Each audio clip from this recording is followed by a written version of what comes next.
Assalamualaikum warahmatullahi wabarakatuh.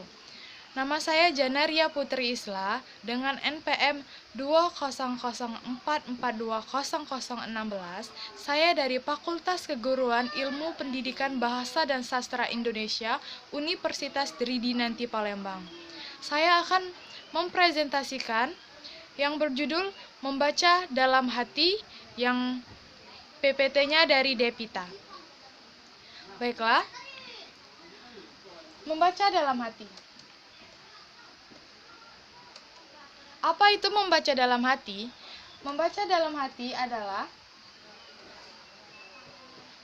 membaca dengan menggunakan ingatan visual atau visual memory, melibatkan pengaktifan mata dan ingatan tanpa menggunakan suara.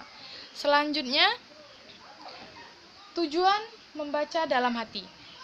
Tujuan membaca dalam hati ada 3. Yang pertama, dapat membaca dengan lebih cepat dan cekatan. Yang kedua, lebih mudah dipahami atau dimengerti.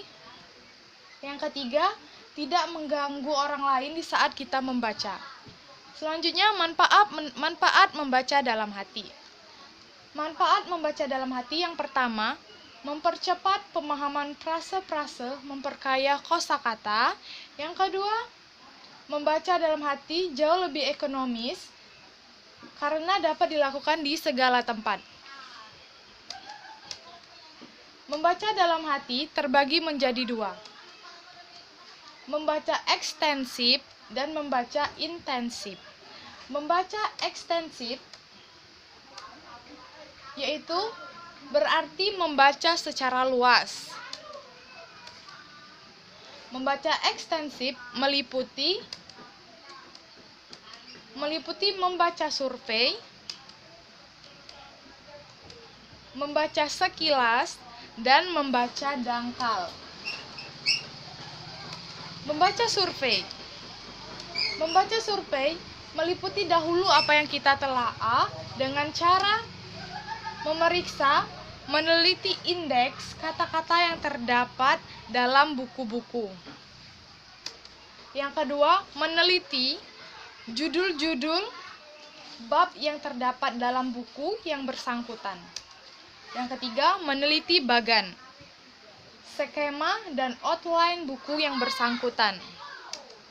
Membaca sekilas.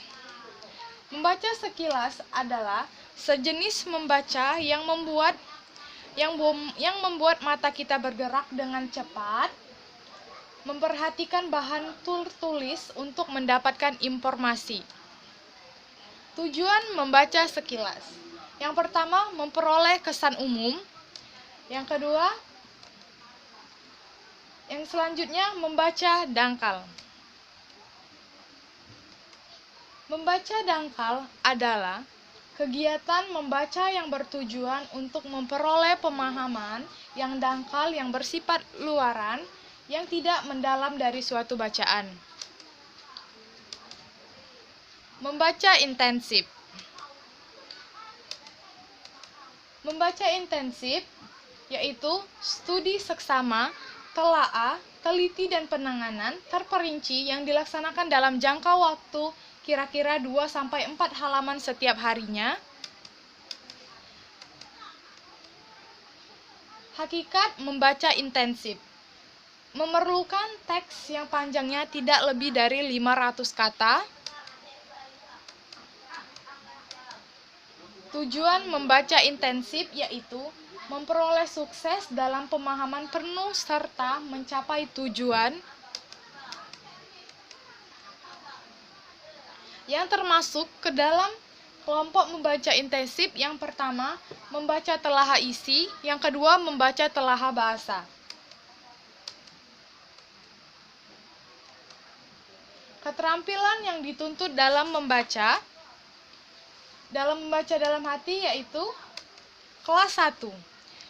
Yang pertama, membaca bersuara tanpa gerakan-gerakan bibir dan tanpa berbisik. Yang kedua, membaca tanpa gerakan-gerakan kepala.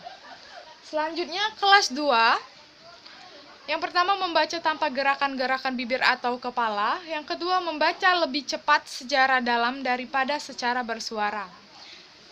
Selanjutnya, kelas 3. membaca dalam hati tanpa menunjuk-nunjuk dengan jari, tanpa gerakan bibir. Yang kedua, memahami bahan bacaan yang dibaca secara diam atau secara dalam hati itu. Yang ketiga, lebih cepat membaca dalam hati daripada membaca bersuara. Kelas 4. Yang pertama, mengerti secara memahami bahan bacaan pada tingkat dasar.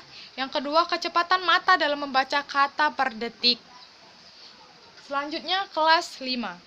Kelas 5 yang pertama, membaca dalam hati jauh lebih cepat daripada membaca bersuara. Yang kedua, membaca dengan pemahaman yang baik. Yang ketiga, membaca tanpa gerakan-gerakan bibir atau kepala atau menunjukkan dengan jari tangan. Yang keempat, menikmati bahan bacaan yang dibaca dalam hati itu, senang membaca dalam hati. Selanjutnya, yang keenam, yang pertama membaca tanpa gerakan-gerakan bibir, tanpa khomat kamit. Yang kedua, dapat menyesuaikan kecepatan membaca dengan tingkat kesukaran yang terdapat dalam bahan bacaan. Yang ketiga, dapat membaca 180 patah kata dalam 1 menit pada bacaan fiksi pada tingkat dasar.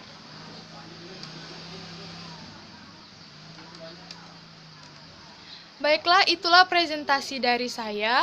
Jika ada salah kata-kata saya mohon maaf, kepada Allah saya mohon ampun. Wabillahi taufiq walhidayah. Wassalamualaikum warahmatullahi wabarakatuh.